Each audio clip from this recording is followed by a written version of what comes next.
Elle est révisée, votre chaudière, tous les ans? Ah oui. D'accord, ça a été fait cette année? Oui, oui, oui. Et le chauffage au fioul, il marche bien? Oui, bien sûr. D'accord. Chaque année en France, 5000 personnes sont victimes d'une intoxication au monoxyde de carbone et 90 en décèdent. Si ce gaz est pourtant incolore, inodore et sans saveur, des signes avant-coureurs d'une intoxication existent. Les symptômes de début peuvent être, c'est des symptômes extrêmement banaux.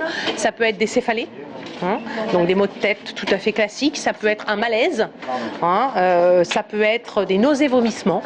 Et puis ensuite, bien sûr, après, dans des intoxications graves, quand on trouve la personne trop tard, les gens sont alors retrouvés dans le coma, avec parfois des convulsions à l'intérieur de ce coma ou en arrêt cardio-respiratoire. Le monoxyde de carbone provient d'une combustion incomplète liée à un appareil de chauffage défectueux. Les conséquences peuvent être dramatiques, pourtant des gestes simples sont à faire effectuer par des professionnels.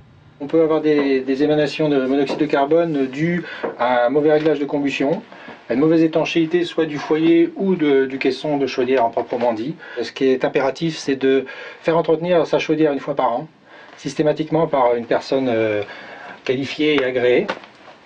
Et pas nécessairement d'ailleurs à la période hivernale, ça peut se faire dans le courant de l'année.